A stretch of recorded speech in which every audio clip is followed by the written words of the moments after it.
dan begitu seterusnya. Lah salah satunya dari 82 nama kiamat itu adalah Al-Ghasyiyah. Dan dalam kaidah Al-Quran, sebuah peristiwa yang banyak namanya menunjukkan itu bukan peristiwa biasa, tapi peristiwa yang luar biasa.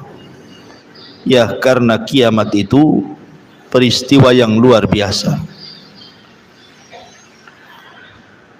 Tapi juga ada yang mengatakan bahwa Al-Ghasyiyah itu ismun min asma'in nar, nama dari nama-nama neraka.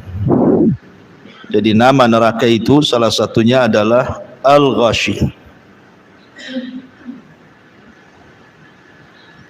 Makanya Allah Subhanahu wa taala menyebutkan dalam surah Ibrahim ayat 50, syarabiluhum min qatiran wa taghsha wujuhahumun nar. Pakaian mereka terbuat dari cairan aspal dan wajah-wajah mereka taghsha. Taghsha itu artinya tertutupi oleh apa? Oleh api neraka. Taghsha itu sama dengan kalimat ghasyiyah. Jadi di sini ada dua penafsiran. Bisa dimaknai Al-Ghasyiyah itu satu di antara nama-nama kiamat, dan penafsiran yang kedua, Ghasyiyah itu satu di antara nama-nama neraka jahanam. Di sini Allah Subhanahu wa taala mengatakan, hal ataka hadithul Ghasyiyah. Apakah khitab dalam ayat ini diberikan kepada Nabi sallallahu alaihi wasallam? Maknanya, sudahkah sampai kepadamu wahai Muhammad berita tentang kiamat? Ataukah khitab ini kepada setiap orang yang membaca Al-Quran? Maknanya, sudahkah sampai kepada anda yang membaca Al-Quran berita tentang kiamat? Dan dua-duanya bisa dijama, digabungkan, karena setiap khitab orang yang diajak bicara itu disebut khitab. Setiap khitab yang dikhitabkan kepada Rasul juga berlaku kepada umat Rasul. Hal ataka hadithul Ghasyiyah, wujuhu yawma idzin khashi'ah amilatun nasibah tasla naran hamiyah. Kemudian Allah Subhanahu wa taala mengatakan, pada hari kiamat banyak wajah-wajah yang tertunduk lagi terhina. Kenapa? Karena mereka bekerja sangat keras, lagi kepayahan, tetapi ujungnya mereka memasuki api neraka yang sangat-sangat panas. Di sini para ulama memberikan catatan kepada kalimat wujuhu yawma idin khashi'ah amilatun nasibah tasla naran hamiyah. Ada yang mengatakan bahwa ayat ini bercerita tentang hari kiamat. Apabila manusia dibangkitkan di padang mahsyar setelah tiupan sangkakala kedua Israfil, maka ada orang-orang yang mereka betul-betul khusyuk, betul-betul khusyuk di hadapan Allah Subhanahu wa taala, dan ingin bekerja keras supaya mendapatkan keridhaan Allah Subhanahu wa taala. Pertanyaannya, apakah bermanfaat?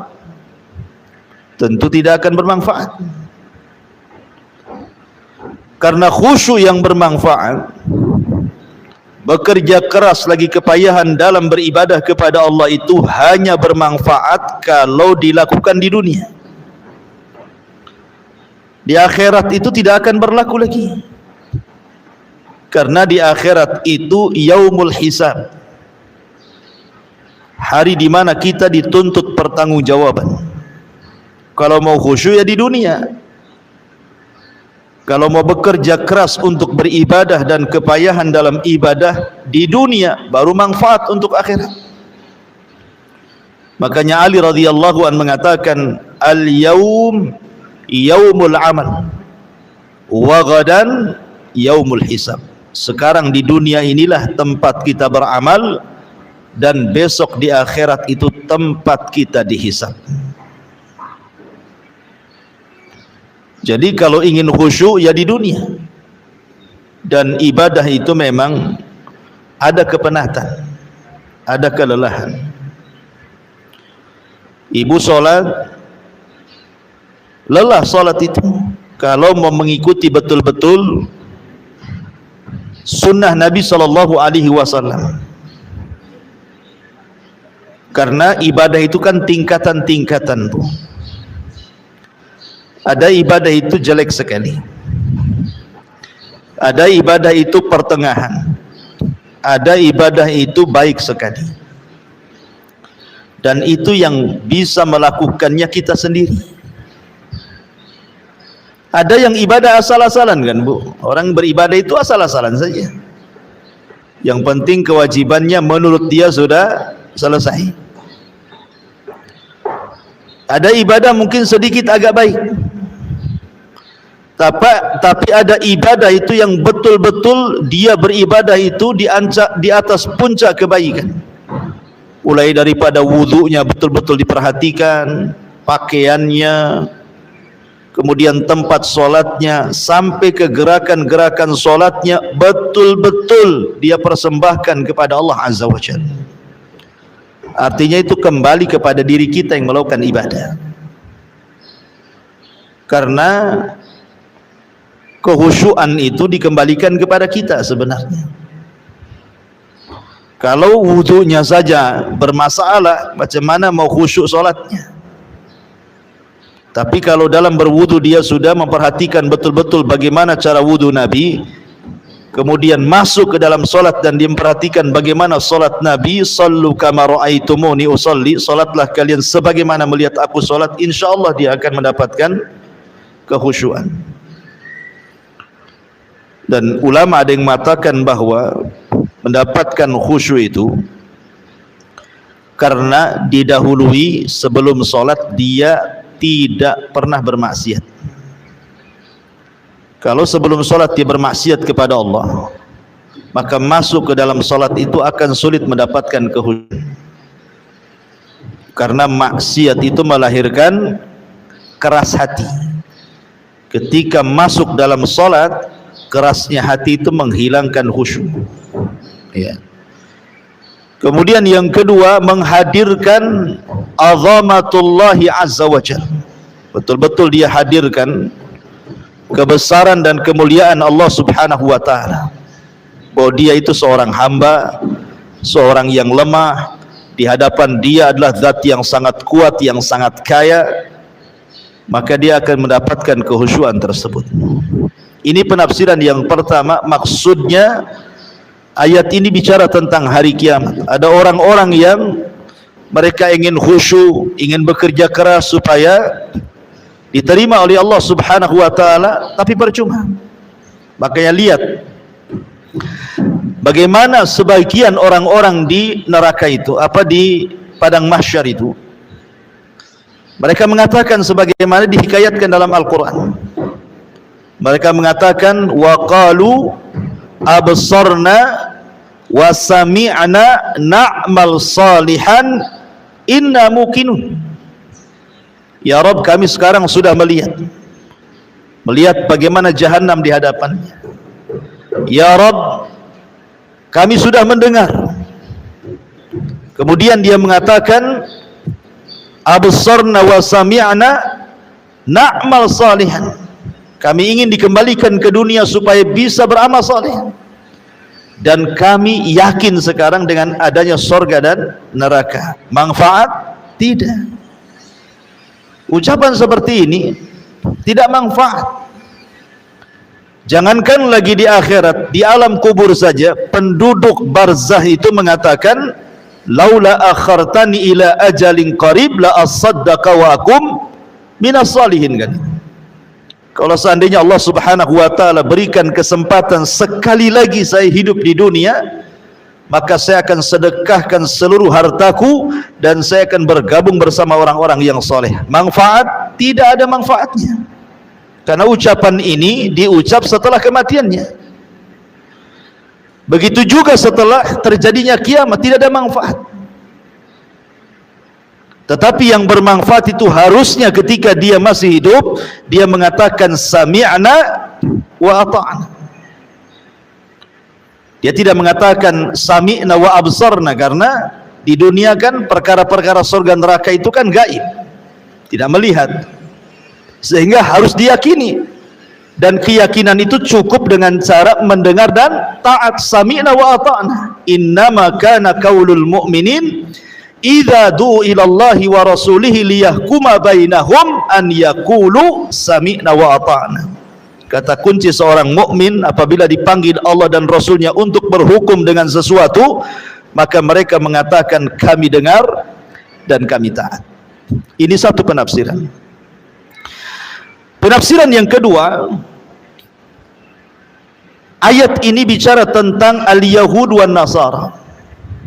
Ayat ini bicara tentang kaum Yahudi dan kaum Nasrani. Jadi orang-orang Yahudi, orang-orang Nasrani digambarkan oleh Allah Subhanahu wa taala, wujuhu yauma idin khasyah. Pada hari kiamat wajah-wajah mereka tertunduk hina, karena di dunia bekerja keras dan kepayahan, tapi di akhirat tasla naran hamiyah. Percuma kerja kerasnya, ujung-ujungnya masuk neraka. Dalam sebuah athar yang dinukilkan oleh Imam Ibnu Katsir rahimahullahu taala, jadi suatu ketika Umar bin Khattab radhiyallahu an melewati tempat tinggal seorang pendeta. Di zaman Umar itu lewat di sebuah daerah, di situ melewati tempat seorang pendeta. Lalu Umar memanggil pendeta tersebut. Kemudian tiba-tiba ketika muncul pendeta tersebut di hadapan Umar bin Khattab radhiyallahu an, tiba-tiba kemudian Umar memandang pendeta itu, wa yabki, kemudian menangis. Sang pendeta heran, kok gara-gara memandang dia kok bisa nangis gitu ya. Akhirnya pendeta mengatakan, ya Amiral Mukminin ma yubkik. Wahai Amiral Mukminin, apa yang membuat Anda menangis ketika melihat diriku? Maka Umar radhiyallahu anhu mengatakan, dzakartu qaulallahi azza wajalla, aku teringat dengan firman Allah kepadamu, amilatun nasibatun tasla naran hamiyah. Kata Umar bin Khattab radhiyallahu an, ada orang-orang yang bekerja keras dan juga keletihan dalam beramal saleh di dunia, tapi ujung-ujungnya Allah masukkan ia ke dalam neraka. Fadzaka alladzi abkani, itulah yang menjadikan aku menangis, kata Umar, sambil mengisyaratkan kepada pendeta itu maksudnya. Ya. Kenapa demikian? Karena setelah diutusnya Nabi sallallahu alaihi wasallam, seluruh agama tidak berlaku. Inna dina indallahil Islam. Agama yang paling diridhai Allah itu hanyalah agama Islam. Wa man yabtaghi ghairal islami dinan falan yuqbala minhu. Barang siapa yang mencari selain Islam itu sebagai agamanya, falan yuqbala minhu, dia tidak akan diterima. Cukup sampai di sini tidak? Wa huwa fil akhirati minal khasirin, dan dia di akhirat termasuk orang-orang yang rugi.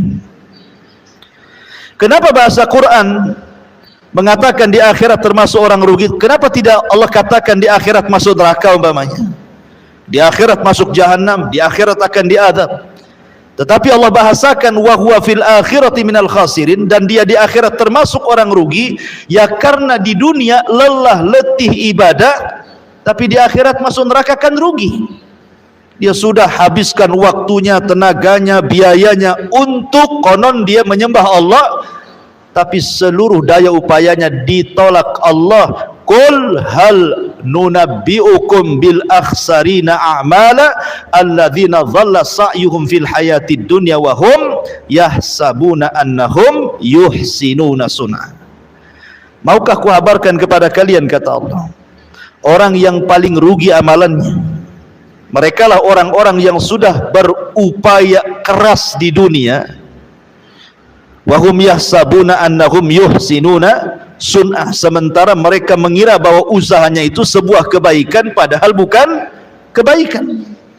Itulah orang-orang yang merugi. Jadi ada juga yang mengatakan bahwa ayat ini turun kepada Yahudi dan Nasrani. Ada juga yang mentafsirkan bahwa ayat ini turun kepada Khawarij, kelompok Khawarij. Karena kelompok Khawarij itu amilatun nasibah tasla naran hamiyah. Orang-orang Khawarij itu luar biasa bu solatnya. Solat mereka jauh lebih hebat dibandingkan solat kita. Baca Quran mereka jauh lebih hebat dibandingkan baca Quran kita. Puasa mereka jauh lebih mulia, lebih hebat dibandingkan puasa kita. Tapi kenapa kemudian akhirnya mereka masuk neraka? Dan Rasul katakan yamruquna minad-din kama yamruqus sahmu minar ramiyah. Mereka melesat dari Islam seperti anak panah keluar dari busurnya. Karena amalan mereka tidak mencontoh Nabi. Amalan mereka tidak mencontoh Nabi. Makanya kemudian percuma amalannya, karena amalan yang tidak mencontoh Rasul, kata Nabi SAW, man amila amalan laisa alaihi amruna fahuwa raddun. Barang siapa yang beramal yang tidak ada perintahnya dalam urusan kami, kata Rasulullah, maka amalan itu tertolak. Mardud, rad itu artinya ditolak, percuma. Jadi orang-orang Khawarij itu, makanya suatu ketika ada seseorang yang datang kepada Imam Al-Hasan Al-Basri rahimahullahu ta'ala. Hasan Al-Basri mengatakan, sesungguhnya orang-orang Khawarij itu sebenarnya bukan beramal karena Allah. Mereka sedang beramal karena dunia. Kemudian orang ini membantah perkataan Imam Hasan Al-Basri dan mengatakan, ya Imam, aku melihat dengan mataku.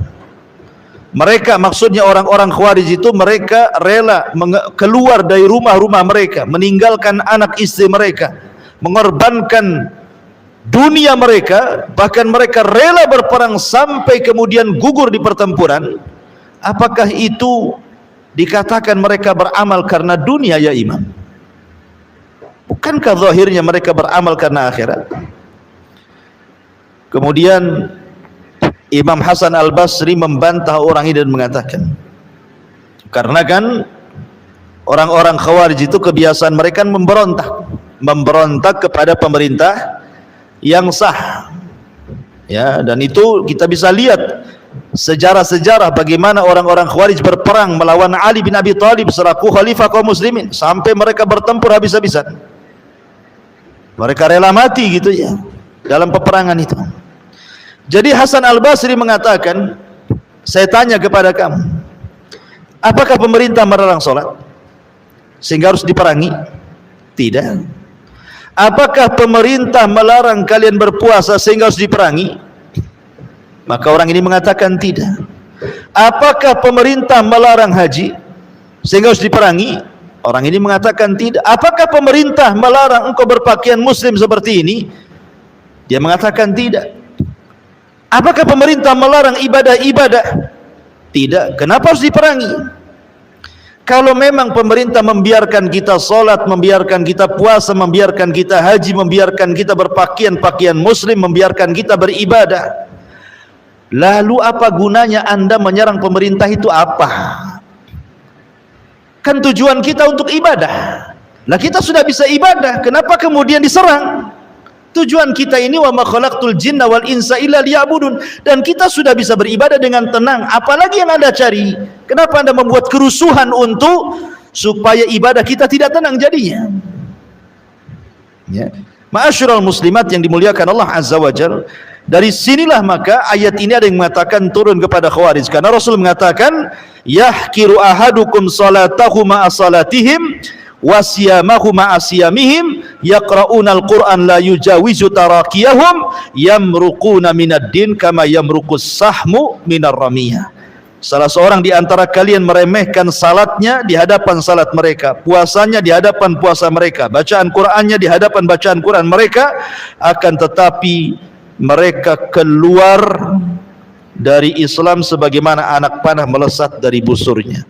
Mereka lelah bekerja, tetapi mereka tidak berpahala, seperti anak panah keluar dari busurnya, percuma.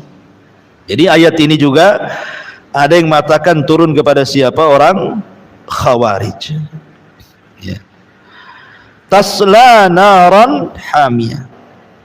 Maka ada orang-orang yang lelah letih bekerja di dunia, tapi ujung-ujungnya masuk ke dalam neraka. Ada yang dibaca tusalla naran hamiyah, ada yang dibaca tasla naran hamiyah.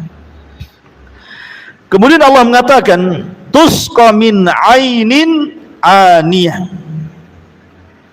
Tusqa min ainin aniyah.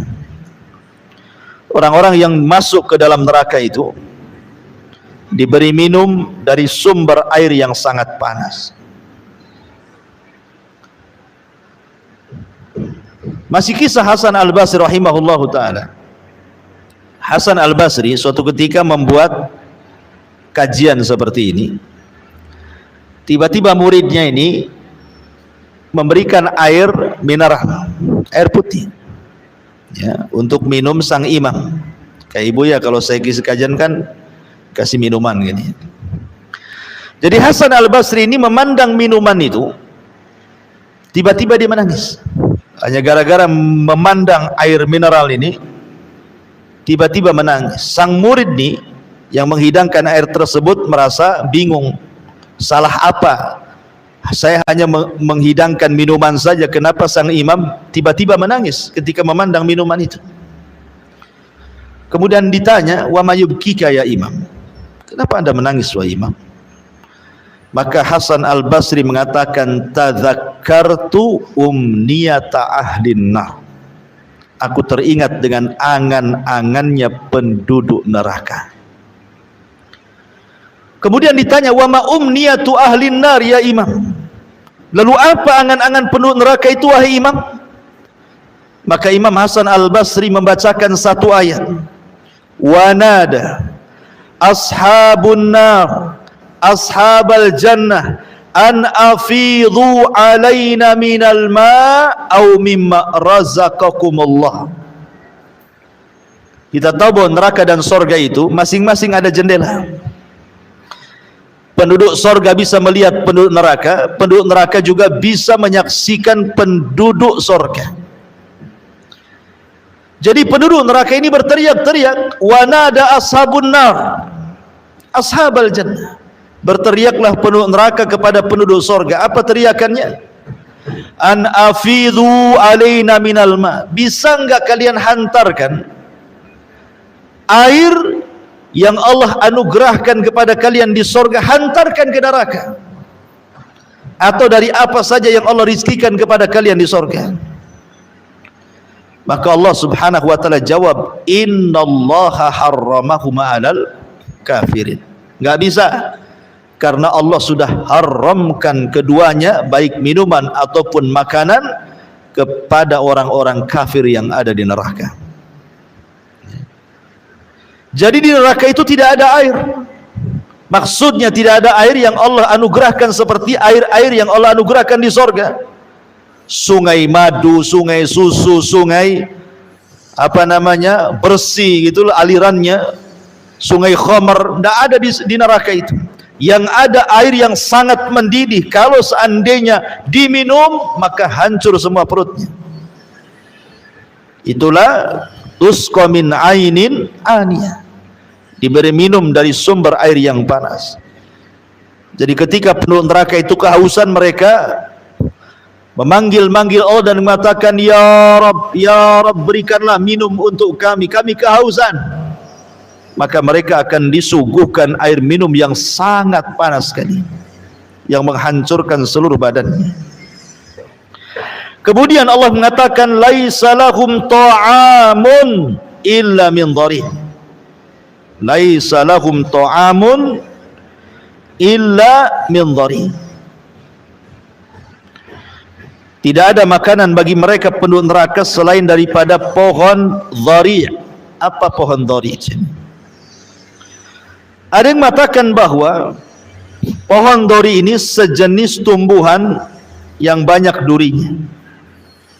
Tumbuhan yang banyak durinya. Dan tumbuhan itu buahnya disebut dhari karena ada racun. Ya. Ada racun yang kalau seandainya tumbuh di bumi, binatang pun tidak mau dekat karena beracun. Jadi buahnya banyak durinya dan beracun. Ya. Ini dhari yang ada di bumi. Bagaimana dhari yang ada di neraka? Tentu makanan ini sangat-sangat luar biasa, tidak bisa dimakan dan bisa menghancurkan tenggorokan. Belum lagi sampai ke perut, tenggorokan sudah hancur karena banyak durinya. Ketika dia hendak memasukkan air untuk mendorongnya, malah hancur semuanya. Kenapa kemudian disebut dhari'? Dhari ini artinya tadarru'. Tadarru' itu memelas bahasa kitanya. Ya. Karena ketika makanan ini dimakan, dia memelas kepada Allah supaya dikeluarkan. Ya Allah sampai tersiksa dia, sehingga memelas gitu ya, supaya dikeluarkan lagi karena sudah tidak bisa dikeluarkan, sudah nyarang di tenggorokan dia dan menghancurkannya. Makanya kemudian disebut dhari, karena dia tadarru, memelas kepada Allah untuk dikeluarkan, tapi tidak bisa karena sudah masuk ke dalam rahang dia dan menghancurkan rahangnya. Sebelum ke perutnya, rahangnya sudah hancur duluan. Ma'asyiral muslimat yang dimuliakan Allah Azza wa Jalla, ada juga yang mengatakan bahwa makanan penduduk neraka itu adalah makanan dari darah dan nanah penduduk neraka itu sendiri. Jadi kalau penduduk neraka itu kelaparan, maka akan disuapi nanah dan darah dari penduduk neraka itu sendiri. Sebagaimana Allah menyebutkan dalam surah Haqqah 36, wala ta'amun illa min ghislin. Dan tidak ada makanan bagi penduduk neraka kecuali ghislin. Ghislin itu artinya perpaduan nanah dan darah. Itulah makanan. Ada juga yang mengatakan bahwa makanan penduduk neraka itu disebut zakum, pohon zakum, yang Allah katakan inna syajarataz zakum ta'amul athim kal muhli yaghli fil butun ka ghalil hamim. Sesungguhnya pohon zakum adalah makanan bagi orang-orang yang berdosa, sebagaimana minyak yang panas yang mendidih dalam tubuh, sebagaimana mendidihnya air yang sangat panas sekali. Jadi bukannya mengenyangkan, malah kemudian menghancurkan.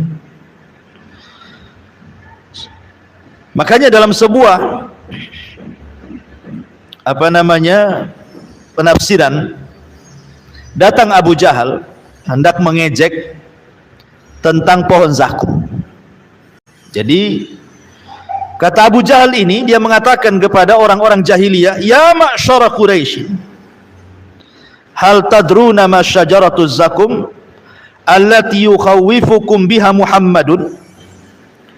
Wahai orang-orang Quraisy, tahukah kamu apa itu pohon zakum? Pohon zakum ini tumbuh di neraka, akarnya sampai ke dasar jahanam. Jadi Abu Jahal ini ingin mengolok-olok Nabi dan mengatakan, wahai orang-orang Quraisy, tahu nggak kalian pohon zakum itu? Yang Muhammad itu selalu menakut-nakuti kalian dengan pohon itu. Maka orang itu mengatakan, la ya Abu Jahal, tidak. Kami tidak tahu apa itu zakum. Apa kata Abu Jahal? Zakum itu adalah ajwatu yathriba bizubad atau bizubdi, wallahi la in istamkanna minha lanazkumannahan tazakkuman. Kata dia, zakum itu kurma Madinah. Kata Abu Jahal itu kurma Madinah loh, katanya. Bukan apa-apa, kata Abu Jahal itu. Kemudian dia mengatakan, demi Allah, seandainya saya bisa mendapatkan pohon zakum, niscaya saya akan memakan pohon itu dan akan memakan dari buahnya sepuas-puasnya. Ini kan kurang ajar kan, mengejek. Ya, Abu Jahal mengejek Nabi SAW, mengejek ayat-ayat Al-Quran. Padahal lihat bagaimana Nabi SAW mengatakan, lau anna qitratan minaz zakum. Kalau seandainya ada satu getah, ya, getah dari pohon zakum itu, qutirat, menetes di bumi, la amarrat ala ahlil ardi aisyahum fa kaifa man laisa lahum ta'amun illa zakum. Maka niscaya akan merusak kehidupan seluruh penghuni bumi. Bagaimana lagi dengan mereka yang tidak ada makanan kecuali pohon zakum itu. Jadi kalau seandainya getahnya saja, satu tetes saja, itu getah zakum neraka itu diteteskan di bumi, satu dunia makanan akan rusak, satu dunia minuman akan rusak, tidak bisa dimakan dan minum. Itu baru getahnya tuh, kata Rasul. Gimana kalau makan? Maka di sini apa yang dikatakan Abu Jahal itu hanya hendak memperolok-olok Al-Quran dan Nabi SAW. Dan semua makanan dan minuman di sorga itu, kata Allah, la yusminu wa la yugni minju, tidak menggemukkan dan tidak menghilangkan lapar. Ibu kalau lapar kemudian makan, pasti kenyang. Apalagi kalau biasanya makan satu piring, ibu makan 3 piring, pasti kenyang. Coba saja, ya.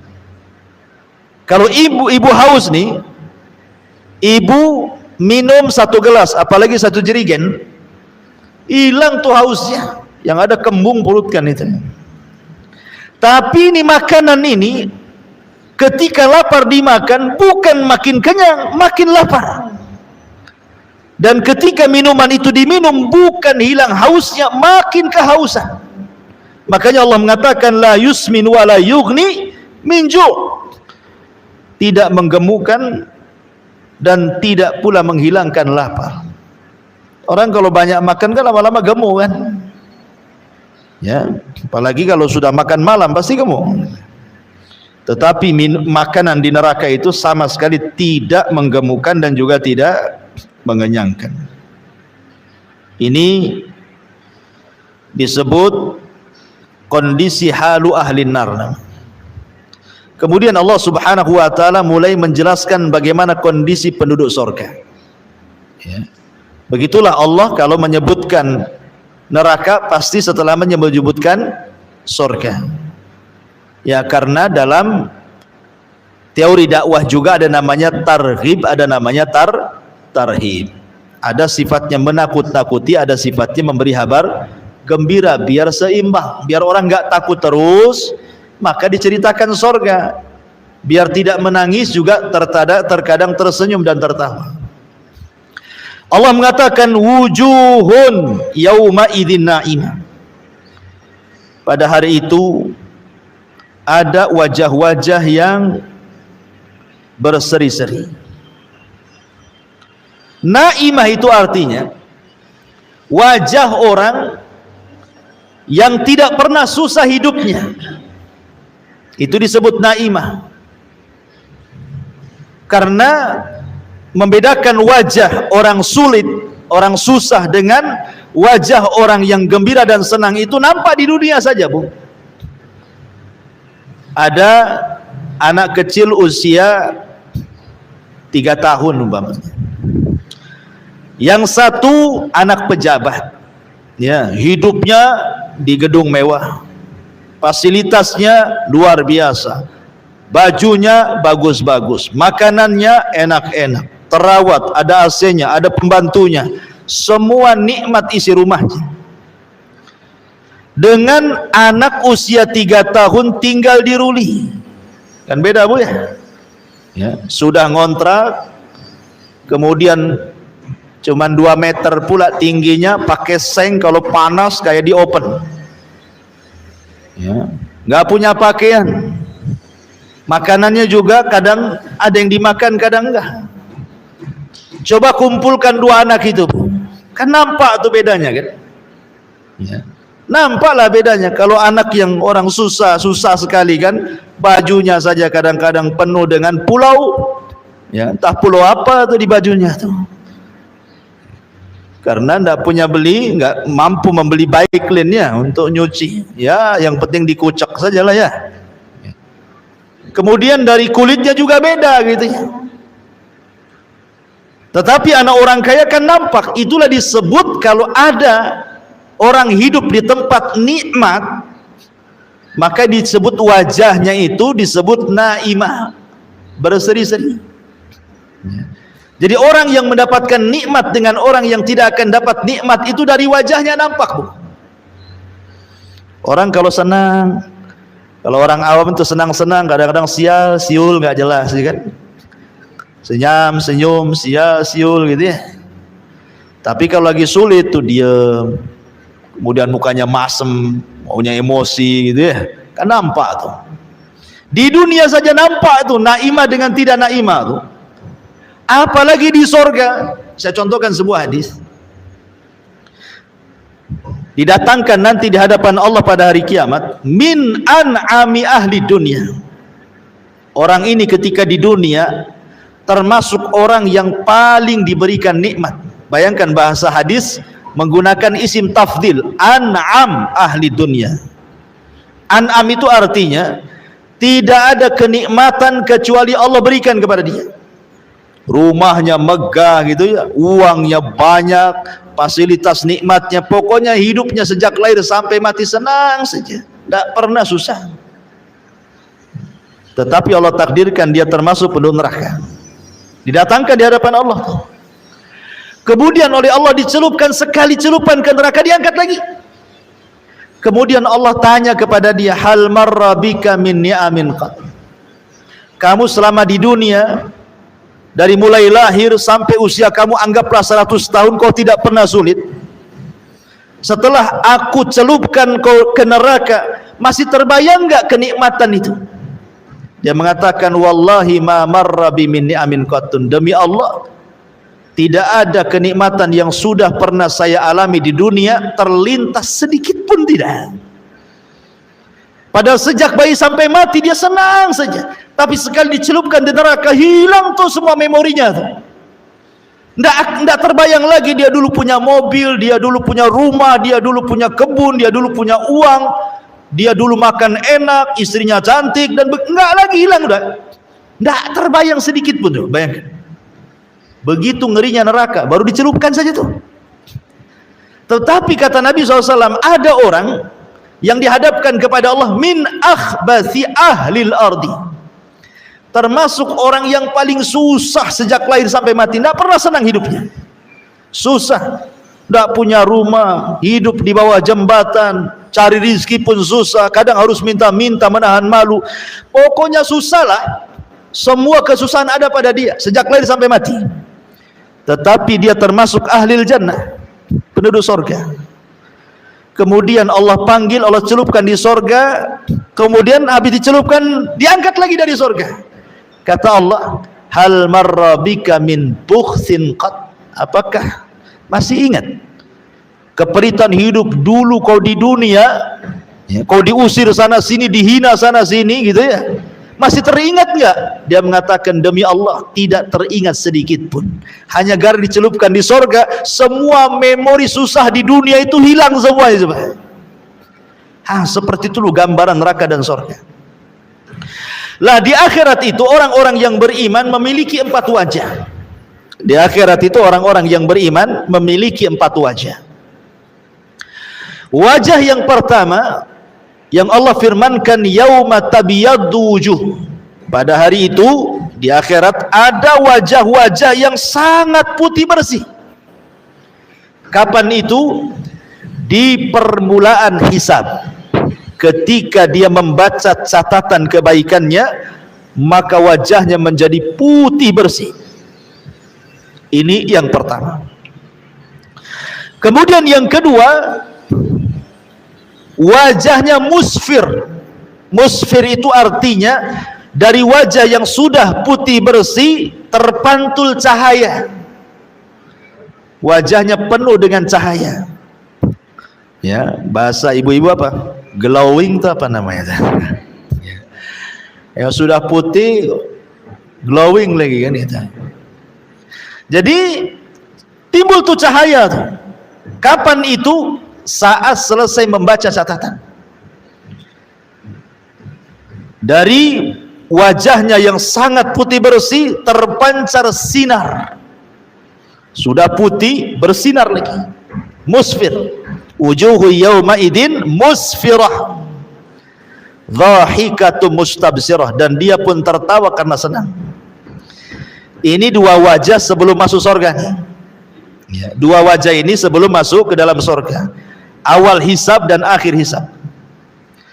Ketika masuk ke dalam surga, inilah wajah yang disebutkan dalam surah Al-Ghasyiyah ini. Wujuhu yawma idzin na'imah. Ketika dia melihat surga dengan istana-istananya, dengan sungai-sungainya, dengan taman-tamannya, dengan para pembantunya dan begitu seterusnya, mulai dia berseri-seri, senyum kan. Kan begitu Bu, kalau lihat nikmat tuh kan di dunia saja senyum Bu ya. Ibu kemudian ketiban duren, bukan asli ya, kalau asli habislah kepala. Maksudnya ketiban duren, tahu-tahu dapat uang banyak miliaran. Kan senyum-senyum saja Bu. Kenapa? Tenang, hutang rumah selesai, hutang kulkas selesai, hutang ini selesai, semua selesai. Senyum aja dia kan. Itu kalau dapat nikmat. Tapi kalau datang tagihan listrik Bu, itu kan lain tuh. Udah stres nih, listrik mau naik nih. Jadi di dunia saja nampak gitu kalau melihat sebuah nikmat itu, apalagi di sorga yang kenikmatannya tidak bisa dilihat, baru mereka lihat, kenikmatannya tidak bisa didengar dan tidak pernah mendengar. Di dunia tiba-tiba betul-betul dia mendengar, di akhirat seperti apa? Melihat, mendengar, dan sudah tidak dibayangkan karena sudah di dalam sorga.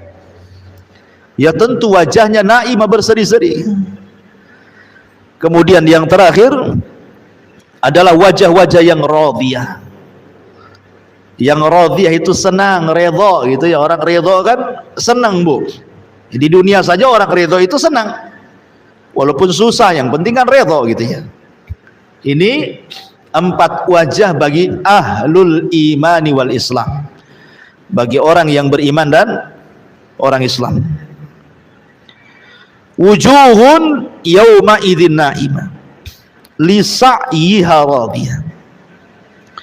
Mereka redha, mereka senang karena usahanya sendiri. Ibu kalau sholat kemudian habis sholat senang karena ibu sudah melaksanakan perintah ya. Kemudian ibu puasa, senanglah kalau sudah berpuasa itu kayak senang plong gitu ya, ikhlas. Kapan lagi puasa Ramadan ditunggunya sama dia ya, masih nengok almanak gitu ya. Kemudian ibu sedekah kayaknya puas, kalau ngasih uang sama orang miskin itu kayak puas. Kapan lagi kalau saya punya rezeki saya kasih lagi gitu. Itu namanya radhiyah Bu. Kalau orang beribadah seperti itu saja Bu, radhiyah, itu di dunia itu senang sekali rasanya, kayaknya plong gitu ya. Tapi kalau ibadah itu tidak redha, terpaksa Bu, maka kesannya malas-malas, nggak senang melakukan ibadah itu. Kalau sudah datang waktu sholat gitu kan, aduh sholat lagi nih, belum tidur azan. Dari mulai itu kan gelisah dia. Ya. Jadi akhirnya kemudian ibadah itu jadi beban bagi dia. Kayak ibu punya utang sama orang, kalau sudah dibayar tuh plong itu. Ya gitu juga. Jadi sholat itu hanya sekedar melaksanakan kewajiban saja. Kalau sudah sholat kayaknya plong. Plong itu maksudnya bukan senang, tapi kayaknya sudah terbayar tuh utang tuh gitu. Begitu. Ya. Jadi ada orang-orang di dunia saja kita melaksanakan ibadah penuh ikhlas, ridho, ditunggu kapan sholat asar datang, itu sudah bagi kita itu tidak terbebani semua ibadah itu. Apalagi di sorga yang tidak ada ibadah sama sekali. Ma'asyiral muslimat yang dimuliakan Allah Azza wa Jalla, maka orang yang merasa ridho dengan ibadahnya, maka itu orang yang akan mendapatkan redha dari Allah. Jadi kalau dia redha dengan ibadahnya sendiri, maka itu sebab terbesar mendapatkan keredhaan Allah. Demi Allah Bu, mendapatkan keredhaan Allah kata para ulama itu bukan perkara sulit, asal kita mau melakukannya. Contoh umpamanya yang ringan saja, kalau ibu habis makan, ibu mengucapkan alhamdulillah. Habis minum mengucapkan alhamdulillah. Dalam setiap hal ibu katakan alhamdulillah. Katakan alhamdulillah ala kulli hal, pada setiap kondisi. Mau susah, alhamdulillah. Ya, sesusah-susahnya saya masih bisa makan. Tuh sebelah itu sesusah-susahnya dia susah sampai kurus. Kan itu ya. Dia masih bersyukur gitu maksudnya ya. Dengan yang ada itu masih disyukuri. Itu salah satu sebab terbesar ibu mendapatkan ridha Allah. Karena memang orang yang seperti ini menerima apapun yang diberikan oleh Allah Azza wa Jalla, itu syarat terbesar untuk dapat ridha. Ketika dia ridha dengan apa yang diberikan oleh Allah, maka Allah pun ridha kepada dia. Ketika dia tidak ridha akan apa yang diberikan Allah, maka Allah pun tidak akan ridha kepada dia. Karena orang yang tidak ridha dengan pemberian Allah, biasanya dia menjadikan Allah itu objek celaan. Biasanya seperti itu. Orang yang tidak redha nih pemberian Allah, Allah jadi objek celaan kita tuh. Ya Allah, kenapa aku saja yang susah? Kenapa enggak sebelah saja disusahkan tuh? Nah itu ya.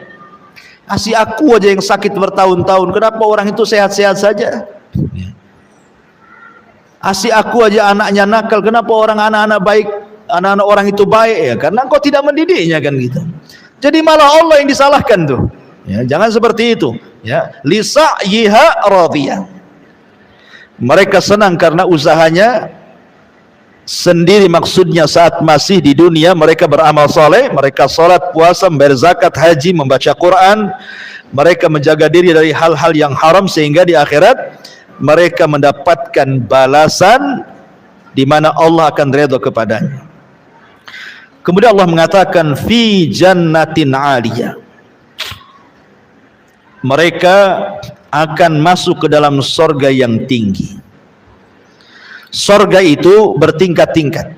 Makanya sering saya katakan Syekhul Islam Ibn Taimiyah sampai ketika memberikan sarahan hadis, Allah memanggil penduduk sorga dan mengatakan iqra wartaq warattil kama kunta turattil fid dunya fa inna manzilataka inda akhiri ayatin taqrauha. Bacalah Quran wahai fulan, sambil kau naik, maksudnya terbang. Ya, di sorga itu semua manusia akan terbang karena tidak ada gravitasi. Kalau di bumi itu kan ada gravitasi, jadi kita disedot bumi, makanya tidak bisa terbang. Coba kalau keluar angkasa sana, ya kan pada terbang tuh orang-orang yang ke bulan tuh. Nah, di sorga itu tidak ada gravitasi, sehingga orang bisa terbang, dikasih rop-rop gitu ya, kasih sayap di punggung, terbang. Ya, Allah mengatakan iqra, baca Quran, terbang kau ke atas. Pilih tingkatanmu di sorga itu, karena sorga itu tinggi, bertingkat-tingkat, makin tinggi makin indah, makin tinggi makin indah gitu ya. Dan terus baca, tartilkan bacaanmu sebagaimana di dunia engkau mentartilkan bacaanmu. Nanti engkau akan mendapatkan tingkatan di mana disesuaikan dengan ayat yang kau baca terakhir di dunia. Artinya semakin banyak membaca Quran, semakin gemar dengan Al-Quran di dunia, maka semakin tinggi tingkatannya. Dari hadis ini kata Ibnu Taimiyah rahimahullahu taala beristimbat hukum bahwa tingkatan di sorga itu sebanyak ayat di dalam Al-Quran. 6.500 kurang lebih ayat di Quran kan? Sebanyak itulah tingkatan di sorga. Dan satu tingkatan ke tingkatan berikutnya itu perjalanan 500 tahun atau bagaikan langit dan bumi, pertingkatannya itu ya, luar biasa. Fi jannatin 'aliyah la tasma'u fiha laghiyah. Di sorga itu kamu tidak akan mendengar perkataan yang tidak berguna.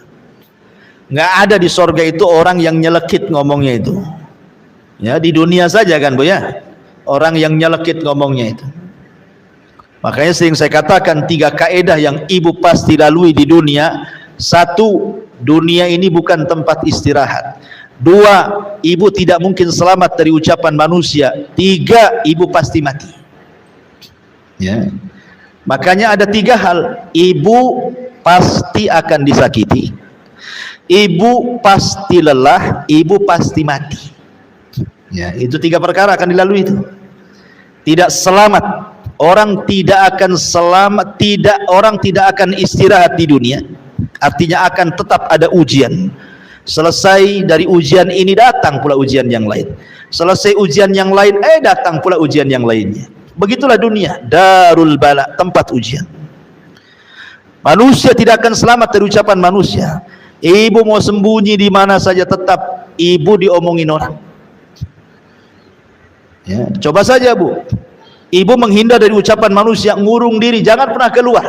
Tutup jendela, tutup pintu, tutup ventilasi. Ya kan? Tetap saja orang mengatakan jangan-jangan itu sakit jiwa orang itu tidak pernah keluar gitu ya kan? Ya, padahal niat dia supaya jangan salah ngomong, salah bergaul sehingga dia ngurung diri. Itu saja dibilang gila, dibilang sakit jiwa kan?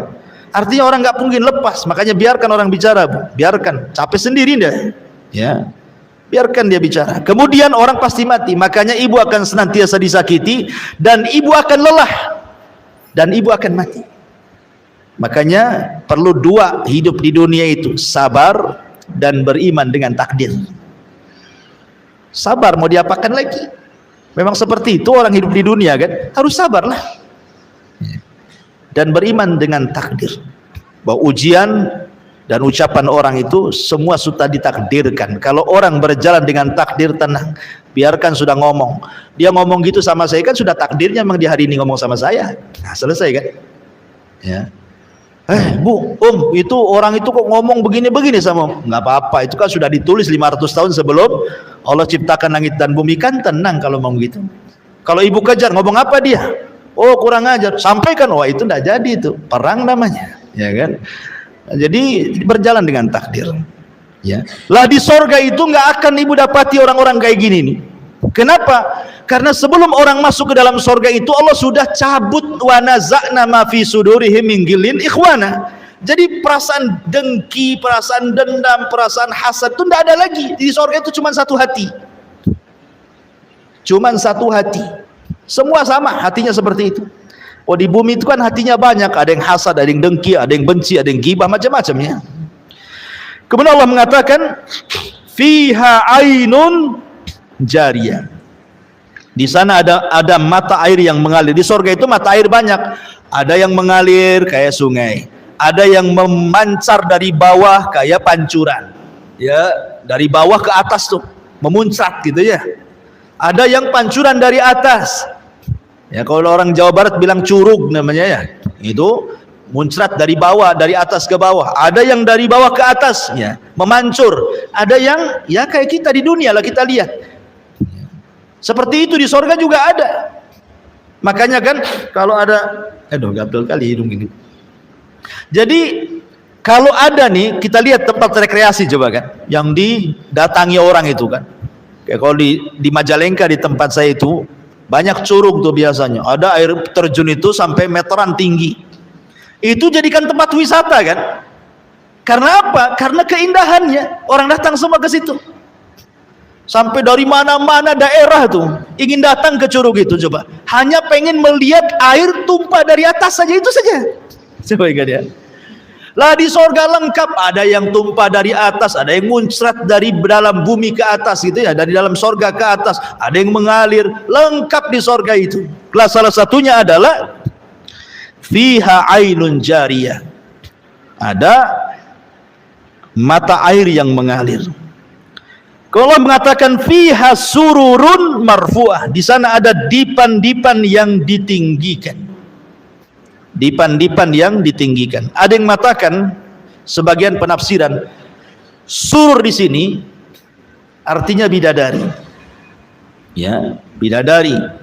Termasuk kalau ibu-ibu Allah takdirkan masuk ke dalam sorga, maka ibu bagian daripada sururun. Ya. Karena ibu lebih hebat, lebih indah, lebih cantik dibandingkan bidadari. Sebagaimana perkataan Ummu Salamah. Ummu Salamah ngomong sama Nabi, "Ya Rasulullah, kenapa Al-Quran masih cerita bidadari saja dan tidak cerita orang wanita dunia yang masuk surga?" Jadi Ummu Salamah ini ngomong begitu ya. Kok di Quran kan semua kalau mensifati wanita-wanita itu, maksudnya wanita surga, yang disifati bidadari semua. Lah kami nih kalau masuk surga ya Rasulullah, bagaimana kondisi kami? Maka Rasul mengatakan, engkau wahai Ummu Salamah dan semua wanita dunia yang masuk surga jauh lebih indah dibandingkan bidadari. Kenapa? Karena Anda masuk surga dengan kepayahan, dengan sholat, puasa, zakat, haji, macam-macam ya kan, baru masuk surga. Sementara bidadari sudah ada di surga tanpa ada kepayahan ya. Dan marfu'ah di sini maksudnya marfu'ah itu dihilangkan. Marfu itu artinya dihilangkan, diangkat. Itu artinya marfu ya. Maksudnya diangkat, baik tempatnya diangkat oleh Allah, baik kemudian pakaiannya juga betul-betul terangkat. Allah berikan sutra yang bermacam-macam lapisnya, termasuk juga diangkat dari semua aib dan cacat yang ada di dunia. Di sorga tidak ada ya. Ibu tidak berak, ibu tidak kencing, ibu tidak mengeluarkan dahak, ibu tidak meludah, ibu tidak ada haid, ibu tidak nifas gitu ya. Ya, badannya pun tidak bau, keringatnya juga minyak misik yang keluar gitu. Kalau di bumi kan sesuai yang ibu makan kan keringat itu. Makan jengkol bau jengkol keringat. Makan pete bau pete kan itu. Jadi di sorga itu yang keluar ya keringat, karena beraknya penduduk sorga itu ya keringat. Kalau kita kan betul-betul kotoran yang keluar kan. Kalau di sorga itu makan gak ada berhenti, tapi tidak buang hajat. Cara membuangnya dengan keringat itu, dan keringatnya wangi. Jadi di sorga itu semua terangkat. Yang kurang-kurang cantik di bumi semua cantik di sorga itu. Nggak perlu ke salon, nggak perlu tusuk sana tusuk sini, benang sana benang sini, silikon sana silikon sini, nggak perlu. Ya di sorga itu sudah indah dengan sendirinya. Itu maksudnya marfu. Ada juga mentafsirkan seperti itu. Ya. Ini cerita soal kenikmatan bidadari dan wanita-wanita yang masuk sorga, ke dalam sorga di atasnya bidadari ya. Dan sekarang lagi viral ya, gara-gara seorang ustazah cerita bidadari jadi viral, jadi di medsos itu. Ketika ada penggiat sosial justru meledek soal bidadari, naudzubillah. Ustazah ini bagus-bagus saja menceritakan tentang kenikmatan seorang laki-laki di sorga itu. Ya memang bidadari, karena Allah yang mengatakan dalam Al-Quran, zuyyina linnasi hubbus syahwat minan nisa kan itu.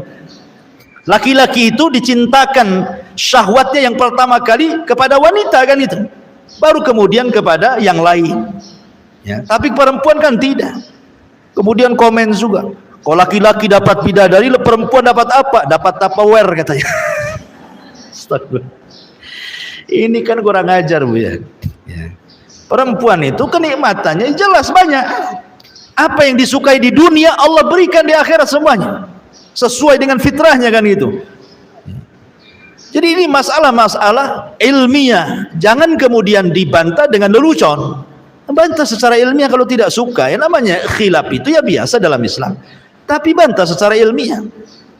Apalagi sampai kemudian mengucapkan kalimat jorok, naudzubillah. Tidak perlu saya ceritakan. Ya, ibu tonton di YouTube saja. Dan jangan lupa juga YouTube Humairah Channel. Kemudian wa aqwabun maudhu'ah, dan gelas-gelas yang tersedia. Maudhu'ah itu maksudnya, jadi gelas yang diminum itu, pamannya datang nih, ibu mau minum apa? Madu ke, susu ke, asir ke, terserahlah. Air sorga itu semua enak, ya. Jadi kalau kita di dunia ini, contoh nih, mau minum es durian, ya. Sekarang lagi musim durian nih. Jadi ibu kan harus datang dulu mana orang jual jus durian, cari dulu, baru dapat, ya. Baru pulang, sampai rumah rupa gula ditaruh, udah 2 hari nggak bisa diminum, ya kan? Jadi kalau kita mau minum itu sulit sekali. Di sorga itu sudah disediakan tuh, apa yang terbayang pengen minum apa itu sudah ada. Dan setelah diminum gelasnya bersih sendiri, kemudian terletak di tempatnya masing-masing. Ibu ini kalau mau makan, coba habis makan nyuci piringnya, ya kan? Habis cuci piring dikeringkan piringnya, habis kering baru diletakkan di tempat piringnya. Susah kali mau kerja di dunia ini, mau makan saja susah gitu ya. Mau makan aja sulit, harus dibersihkan pancinya, ininya itu macam-macam. Di surga nggak ada itu, maksudnya wa aqwabu maudhu'ah. Jadi tidak perlu nyuci piring, nggak perlu nyuci gelas, nggak perlu naruh di tempatnya, tertaruh sendiri gitu ya. Siapa yang mengantar? Yang mengantar itu anak-anak kecil, wildanun mukhalladun. Jadi ada anak-anak kecil yang lucu-lucu di sorga itu. Dia tidak pernah besar, segitu saja umurnya, umur lucu-lucu. Kalau ibu punya anak kan, bayi, enak ya nampaknya, apalagi kalau sudah mulai bicara ngomong tuh ya. Nah, sudah mulai manggil umi, abi, mungkin 3 tahun, 4 tahun sudah enak. Tapi coba kalau sudah besar sedikit, 10 tahun mulai jengkel tuh. Ya, 15 tahun langsung megap-megap ibu kan, makin dia nakal. Ya, sudah tua anaknya mau nyekik saja, katanya durhaka sama orang tuanya. Jadi di sorga itu anak-anak itu tidak pernah dewasa, ya umuran lucu-lucunya mereka lah yang bawa gelas, yang ngasih minuman, kan enak tuh. Ya, kenikmatan yang luar biasa. Yatufuna alaihim wildanun mukhalladun. Kemudian wa namariku masfufah, dan namarik, bantal-bantal sandaran yang tersusun. Ya, kita kan di rumah kalau kenapa orang beli kursi bagus-bagus ya, supaya enak kan duduknya ya. Daripada ruangan yang ada kursinya nyandar di tembok. Sakitlah punggung ini nyandar tiap harinya dari tembok ya kan. Kan kalau bisa beli kursi yang bagus sampai mahal jutaan, ratusan juta pun ada gitu. Surga nggak usah beli ya. Sudah ada bantal-bantal sandarannya. Wa zarabiyu mabthusah. Kemudian permadani yang terhampar, sajadah gitu ya. Dan namarik itu biasanya sajadah-sajadah yang digunakan para pejabat, orang-orang kaya, para penguasa. Orang-orang miskin tidak punya, paling tikar kalau kita ini ya. Jadi itu diberikan kepada penduduk surga. Kemudian setelah itu Allah mengatakan afala yang duruna ilal ibili kaifa khuliqat. Sampai di sini Allah ceritakan penduduk surga, kemudian beralih ke tema yang lain. Afala yang duruna ilal ibili kaifa khuliqat. Maka tidakkah mereka memperhatikan bagaimana unta diciptakan? Kenapa, apa hubungan cerita surga dengan diciptakan unta? Allah itu maha mampu menciptakan apapun di bumi. Unta pun bisa Allah ciptakan, makhluk yang aneh. Apalagi Allah ciptakan di sorga lebih mampu lagi, gitu maksudnya. Apa yang dihajatkan manusia di sorga, Allah mudah menciptakannya. Jadi ketika Allah katakan, tidakkah kau lihat unta diciptakan, supaya kita berpikir tidak ada yang mustahil di sorga, itu semua tersedia. Di bumi saja ditampakkan bagaimana Allah ciptakan unta dengan mudah. Karena unta ini binatang yang aneh, aneh sendiri. Satu-satunya binatang yang bisa hidup di padang pasir cuma unta. Kuda tidak bisa, mati kuda ya. Karena unta itu kalau minum, kemudian dia taruh tuh minumannya di tempat dia, dalam tubuh dia, sehingga 3-4 bulan walaupun tidak mendapatkan air, dia tetap hidup. Bahkan terkadang orang-orang Baduy itu kalau mereka melakukan perjalanan di padang pasir, minumannya tidak kayak kita ditaruh di jerigen gitu ya. di aqua gelas tuh apa ya, di aqua botol, enggak, ditaruh di perut unta itu. Jadi kalau butuh minum tinggal dicucukkan aja, nanti keluar airnya. Simpanan unta tuh. Coba dia bisa menyimpan air dalam tubuhnya tuh. Kalau kuda 3 hari tak minum, matilah di padang pasir kepanasan. Ya, tapi unta luar biasa. Dan unta itu binatang yang paling jeli. Kalau dia pergi sekali saja, dia bisa pulang tanpa nyasar. Padahal padang pasir, kalau diinjak, datang angin, tertutuplah bekas injakannya kan. Sehingga tidak ada bekas kita ini berjalan, karena sudah tertutup dengan pasir yang terbawa angin. Tapi unta tahu kemana dia pergi, kemana dia pulang. Gak pernah nyasar. Tapi ingat, unta pun tidak akan melupakan orang yang menyakitinya. Pendendam unta.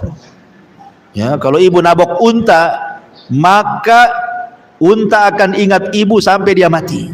Wajahnya nampak tuh, hidungnya, matanya, rambutnya semua. Tahu tuh kalau nampak dari jauh dikejar, bu, mendendam. Dan dia hafal siapa yang menyakitinya. Mana ada binatang secerdas unta kayak gini coba. Belum lagi kemudian kencingnya pun obat unta itu ya. Nah, di zaman Rasul ada orang-orang Oronion itu yang sakit datang kepada Rasul, kemudian Rasul mengambil kencing air unta suruh minum, sembuh dia. Ya, jadi kalau ibu punya penyakit, minum banyak-banyak kencing unta. Ya, tapi nggak ada di Indonesia. Titip sama orang umroh. Ya, minumnya sambil pegang hidung, ya, karena bau. Dan banyak lagi keistimewaan untanya. Tapi walaupun gitu, unta nurut sama pemiliknya, walaupun anak-anak. Kalau dia tahu anak itu pemilik dia, nurut, duduk, berdiri. Walaupun anak kecil, kalau tahu itu pemiliknya tuh. Tapi kalau bukan pemiliknya, tidak bisa diatur dia. Jadi memang luar biasa unta itu, dan banyak lagi keistimewaan unta luar biasa. Makanya Allah jadikan tanda-tanda kuasanya. Afala yang duruna ilal ibili kaifa khuliqat, wa ilas samai kaifa rufi'at. Dan langit bagaimana ditinggikan. Langit itu bentuknya bangunan, tapi bisa bertahan di langit tanpa tiang dan tidak roboh ke bumi. Ini kuasa siapa? Kuasa Allah. Ya. Ada sebuah kisah Bani Israel ketika menjelaskan sifat Allah dalam ayat kursi itu, wala sinatun wala naum. Allah itu tidak pernah tidur apalagi ngantuk. Jadi Nabi Musa menghadap Allah Subhanahu wa taala. Nabi Musa kan kalimullah, kalimur rahman. Dia orang yang suka bicara dengan Allah Azza wa Jalla. Kemudian dia mengatakan kepada Allah kan, kenapa Allah tidak tersifati dengan sifat tidur dan ngantuk? Kemudian Musa suruh berdiri. Kemudian 2 tangannya suruh seperti ini. Kemudian diletakkan 1 piring di tangan kanannya, kemudian 1 piring di tangan kirinya, kemudian diisi air. Kemudian Allah merintahkan agar diam seperti ini. Ya. Karena kelamaan Nabi Musa ngantuk dia. Ngantuk akhirnya terlepas piringnya, pecah pung gitu ya. Dan Allah mengatakan, ya Musa, kalau seandainya aku tersifati dengan sifat ngantuk apalagi tidur, maka alam semesta ini akan berlaku seperti piring yang kau pegang itu. Kalau sempat Allah ngantuk, wah, bertabrakan semuanya tuh di langit itu. Kiamat yang ada. Makanya Allah itu salah satu sifatnya, sifat sempurna bagi Allah itu tidak ngantuk dan tidak tidur. Tapi bagi manusia itu sifat yang tidak sempurna. Orang tidak bisa tidur itu. Kalau ada orang tidak bisa tidur, itu sifat kurang bagi dia. Karena manusia itu sempurna kalau dia tidur. Kalau 2 hari bu tidak tidur, kepala itu pusing bu ya. Karena bukan sifat kita. Sifat kita itu ngantuk tidur. Makanya kalau sholat ngantuk kata Rasulullah, tidur dulu sesaat baru bangun supaya nggak ngoceh ketika sholatnya, supaya dia tahu apa yang dibaca gitu. Kalau orang ngantuk kan nggak tahu yang dibaca tuh. Ya, akhirnya baca salah dia. Ada orang yang baca salah itu ya, baca surat Qul ya ayyuhal kafirun la a'budu ma la apa la a'budu ma ta'budun wala antum abiduna ma a'bud lakum dinukum waladhdallin katanya. Lakum dinukum waladhdallin. Amin lagi lah kan jadinya. Kapan selesainya salatnya si ke Fatihah terus kan? Harusnya lakum dinukum waliyadin, lakum dinukum waladhdallin coba. Ya karena ngantuk kan itu ya. Jadi bahaya orang ngantuk itu. Salah-salah jadinya baca Quran. Jadi langit itu kuasa Allah, bangunan tapi tidak jatuh pada tidak ada tiangnya. Wa ilal jibali kaifa nusibat, dan gunung-gunung bagaimana ditegakkan, maksudnya gunung-gunung bagaimana nusibat itu ditancapkan sebagai fasak. Sebab kalau tidak ada gunung lini ini kita jalan nggak bisa. Kenapa bumi itu istiqrar gitu ya? Kita bisa jalan pakai kaki bisa, pakai sepeda bisa, motor bisa, mobil, karena buminya diam. Coba kalau buminya gempa sedikit, oyong kita mau jalan. Siapa yang menjadikan bumi diam? Allah. Pakai apa? Pakai gunung ditancap-tancapkan jadi pasak. Makanya buminya diam. Nah, itulah kuasa Allah ya. Makanya pada hari kiamat caranya Allah membuat bumi ini hancur dengan cara apa? Dicabut dulu gunungnya. Dicabut dulu gunungnya, kemudian diterbangkan ke langit, ditubruk-tubrukan gunung satu dengan sehingga tinggal debunya. Makanya Allah mengatakan seperti kapas yang berterbangan, berhamburan. Nah, ketika sudah tidak ada gunung, terjadi gempa, hancur bumi, ya kan? Kemudian wa ilal ardi kaifa sutihat, dan bumi bagaimana dihamparkan. Ya, bagaimana dihamparkan sehingga kita bisa hidup, bisa bangun rumah gitu ya, karena Allah sudah fungsikan di beberapa tempat di bumi itu ada khusus perumahan, ada gunungnya, ada lautnya, ada sungainya, dan seimbang, tidak ada air laut tumpah ke bumi. Padahal secara teori lautan lebih tinggi dibandingkan daratan, tapi kenapa tidak tumpah coba? Ya itu kuasa Allah lah kan gitu ya. Itu kuasa Allah subhanahu wa ta'ala. Kemudian Allah subhanahu wa ta'ala berfirman, fadzakir innama anta mudzakir lasta alaihim bimusaitir illa man tawalla wa kafar fayu'dzibuhu Allahul adzabal akbar inna ilaina iyabahum summa inna alaina hisabahum. Maka berilah peringatan wahai Muhammad, sesungguhnya engkau wahai Muhammad hanyalah tugasnya memberi peringatan. Engkau bukan orang yang berkuasa atas mereka, kecuali jika ada orang yang berpaling lagi kafir, maka Allah akan mengazabnya dengan azab yang besar. Sesungguhnya kepada kamilah mereka akan kembali, kemudian sesungguhnya kewajiban kamilah membuat hisab perhitungan atas mereka. Taib, ini ayat yang terakhir. Jadi Allah subhanahu wa ta'ala memerintahkan Rasul untuk memperingatkan manusia. Subhanallah. Kalau ibu sedikit saja memandang sejarah Nabi, bagaimana Nabi SAW berdakwah mengingatkan manusia itu luar biasa. Rasul itu berdakwah siangnya, malamnya, sembunyi-sembunyinya, terang-terangannya, menghabiskan waktunya, tenaganya, biayanya, hartanya, bahkan harta istrinya ludas untuk berdakwah. Walaupun demikian, tetap balasan orang-orang Quraisy itu ada yang mencaci, memaki, menghina, mengatakan Rasul gila, mengatakan Rasul tukang sihir, mengatakan Rasul pemecah belah. Akhirnya Rasul diintimidasi, akhirnya Rasul diusir. Terkadang ada rencana pembunuhan sampai hijrah dari Mekah ke Madinah. Coba bayangkan. Ini penderitaan Nabi luar biasa. Untuk siapa coba kalau bukan untuk kita? Tetapi Nabi SAW mengajarkan kepada kita agar jangan pernah lelah, jangan pernah bosan. Fadzakir, terus berikan peringatan, terutama kepada keluarga, kepada tetangga, kepada orang-orang. Innama anta mudzakir, karena tugas kita hanya memberikan peringatan. Apalagi tugas kita ini menyampaikan hidayah Allah kepada manusia. Soal hidayah itu diterima atau tidak, lasta alaihim bimusaitir, itu bukan urusan kita, bukan urusan Nabi. Ya, engkau bukanlah orang yang berkuasa atas mereka memaksa hidayah, tidak. Tugas kita menyampaikan kebenaran. Kalau di antara keluarga kita ada yang masih syirik, suka ke dukun, sampaikan ini tidak boleh, ini syirik. Soal terima atau tidak urusan dia. Yang penting saya sudah menyampaikan yang benar. Ya. Kalau ada keluarga kita masih menyelisih sunnah Rasul, kita arahkan ini nggak boleh loh, tidak ada contohnya. Nggak terima, ya terserah dia. Terima, alhamdulillah. Tapi kita tidak boleh memaksa. Tugas kita hanya menyampaikan saja ya. Ya. menyampaikan hidayah Allah kepada mereka, karena taufik itu milik Allah. Sekelas Nabi saja Abu Lahab, pamannya justru jadi musuh.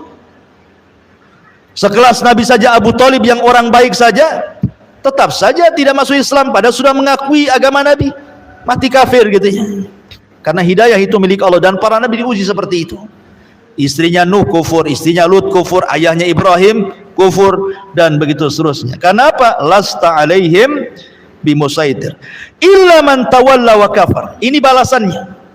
Kalau ibu sudah menyampaikan hidayah kepada manusia, tapi manusia menolaknya, malah berpaling kafir, itu bukan urusan ibu lagi, itu urusan Allah. Fayu'adzibuhu Allahul adzabal akbar. Itu urusannya dengan Allah. Ada keluarga kita yang masih berbuat dosa maksiat, syirik dan bid'ah dan begitu seterusnya. Ibu peringatkan mereka, kau tidak mau, sudah, kewajiban ibu sudah selesai, menyampaikan kebenaran, tinggal dia dengan Allah urusannya. Itu maksudnya ya. Nanti itu ada urusan sendiri, perhitungan dia dengan Allah tuh. Fa yu'adzibuhu Allahul adzabal akbar, maka Allah akan mengazab dengan azab yang besar.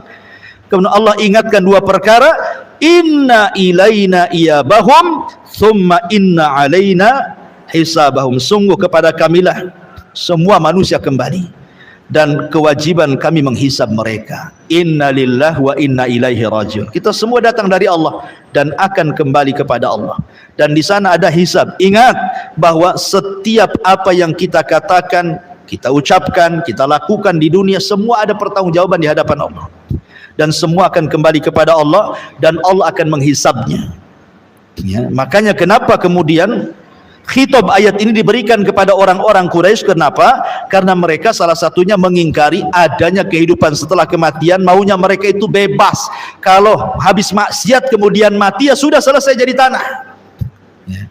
Kalau seperti itu, kasihanlah orang baik, kasihan orang yang dizalimi, tidak ada keadilan kan. Nih, ibu dizalimi, tiba-tiba kemudian orang yang menzalimi mati jadi tanah, ibu tersiksa sampai mati, kan gak ada keadilan namanya ya. Makanya supaya ada keadilan, ada hisab di sana. Mungkin ibu tidak dapat keadilan di dunia, tidak ada masalah ya, tapi di akhirat ada zat yang maha adil, yang mengadili manusia seadil-adilnya, yang tidak ada satupun hakim di dunia yang mampu menghukum seadil Allah subhanahu wa ta'ala. Maka menjadi ketenangan bagi kita ya, kalau seandainya kita disakiti, kita diuji, semua ada hisabnya di hadapan Allah subhanahu wa ta'ala. Dari sini selesailah tafsir surah Al-Ghasyiyah secara singkat Bu ya. Kalau terlalu lebar, pertama juga capek ngomongnya, yang kedua juga waktunya panjang. Baik, kita adakan tanya jawab, saya silakan.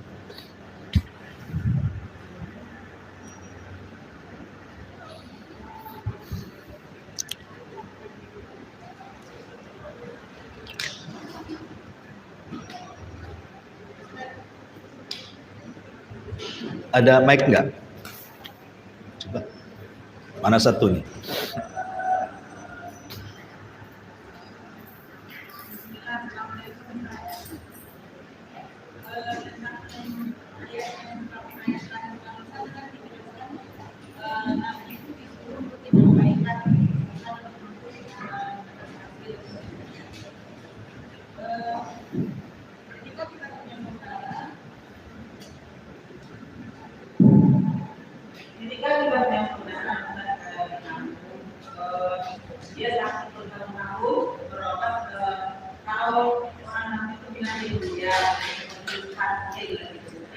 Kedukun.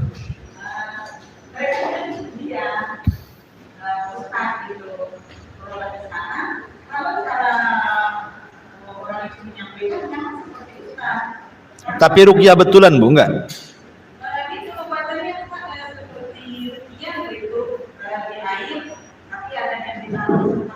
Pokoknya ruqyah yang menyelisih ruqyah syar'i lah ya.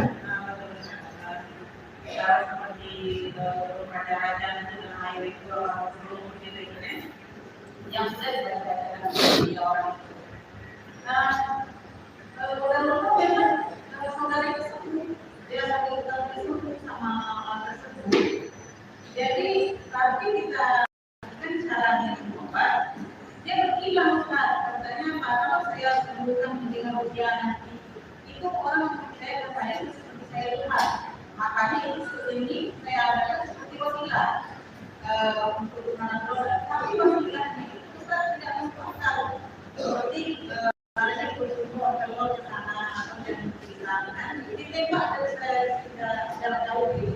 Di sini kita sudah dapat ya. Jadi saudara bilang tadi sudah ada yang anaknya larang itu. Oke. Tapi saya saudara jawab kalau misalnya itu saya tidak sama saya karena memang saya selalu di situ dia bisa ngomong. Paham. Iya. Jadi bagaimana kita menyampaikan saudara tersebut kalau memang itu salah karena sebelum kita kami bawa mengingatkan itu. Iya, paham. Dia bilang gurunya itu sama dia sudah menyampaikan sini. Iya. Nah, solusinya gimana? Iya Bu. Bismillahirrahmanirrahim. Kita tahu bahwa kesembuhan itu dari penyakit semua datang dari Allah, bukan datang dari siapapun. Terkadang orang pergi ke dukun sembuh, terkadang orang beli obat di apotek juga sembuh. Tapi kesembuhan itu bukan dari obat atau bukan dari dukun, semua datang dari Allah. Kita hanya dituntut berobat itu ada dengan cara yang baik, tidak menyelisihi syariat. Makanya sering saya katakan bahwa ada sistem perobatan itu yang berdasarkan nas Quran memang obat. Itu dianjurkan. Ruqyah memang syar'i, betul-betul sesuai anjuran Nabi. Masa ruqyah suruh ngerendam? Ya. Di laut, di sungai, akhirnya ke bawah hanyut laut, mati dia. Kemudian kalaupun tidak berdasarkan nas Quran, berdasarkan penelitian dia obat. Mungkin dunia farmasi mengatakan dia obat, dunia herbal mengatakan obat. Nggak apa-apa walaupun tidak ada nas Quran sunnahnya, karena ada penelitian. Tapi kemudian tiba-tiba tidak ada berdasarkan nas Quran, tidak ada penelitian, tiba-tiba mengatakan ini obat, ketika berobat memang qadarullah sembuh. Itu namanya istidraj, supaya dia makin kufur kepada dukun. Karena ada hadis yang mengatakan man ta'allaqa syai'an wukila ilai, siapa yang kemudian menggantungkan sesuatu dari jimat maka hatinya akan tertambat kepada jimat itu, tidak kepada Allah. Sengaja syaitan membuat dia sembuh supaya dia tertambat dengan dukunnya dan lupa oleh Allah. Walaupun lisannya dia mengatakan Allah yang menyembuhkan, hatinya tidak. Kalaupun seandainya betul dia yang mengatakan yang menyembuhkan Allah, tetap ini syirik kecil, masuk dalam kategori syirik, menjadikan sebab yang bukan sebab, ya. Jadi ibu ya dinasihati saja pelan-pelan berdasarkan ilmu yang ibu miliki. Jadi katakan bahwa ini tidak benar. Kalau memang itu ruqyah, kan ruqyah masa sih harus tengah-tengah malam mandi-mandi, itu ruqyah apa bambanya seperti itu. Sudah disampaikan kan? Iya. Tapi dia membantah kalau itu kan seperti paham. Ya, kalau dia membantah, Bu, bantahnya itu kan bukan dengan dalil. Kadang bantahnya dengan penampilan. Ya, dukun sekarang lebih ustaz dibandingkan ustaz penampilannya. Tasbihnya saja bukan segede kelereng, segede telur ayam. Tasbihnya kalungkan di tangan. Ya. Jadi sekarang ini dukun penampilannya luar biasa. Kadang-kadang ya ngaku Habib gitu ya. Dan begitu seterusnya. Padahal dukun dia. Jadi rata-rata hujah mereka itu ya penampilan begitu ya. Bukan hujah secara Quran dan Sunnah. Ini pengobatannya ada dasarnya, umpamanya kan. Ya, maka kewajiban ibu ya sampaikan saja, nggak masalah, terus saja sampaikan sampai bosan. Ya, ibu yang bosan atau dia yang bosan dia tidak tahu. Ya sampaikan. Yang penting kan kewajiban ibu sudah disampaikan. Soal diterima itu kan urusan Allah. Mudah-mudahan dapat hidayah gitu aja ya. Allahu a'lam. Wa ya. Ada.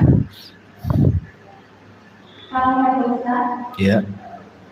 Dari pembahasan ayat 7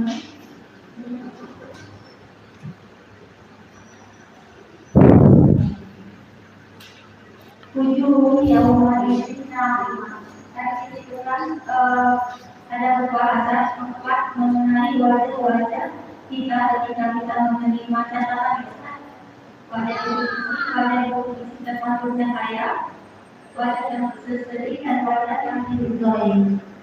Yang mana tanyakan Ustaz, ketika kita sudah mendapatkan hikmah yang diberikan Allah Ustaz, dan juga kita tetap seperti aturan yang diberikan oleh Allah Subhanahu wa Ta'ala, masih ada juga mengisi jalan-jalan menuju ke surga kan? Terus yang menanyakan lagi, apakah ketika kita menerima dengan wajah-wajah yang seperti ini, kita waktu berjalan menuju surga aman atau ada kendala lain karena usaha yang lain? Iya. Ya, alhamdulillah. Golongan manusia itu di akhirat tentang hisab itu kan ada 3. Ada orang yang tidak dihisab sama sekali.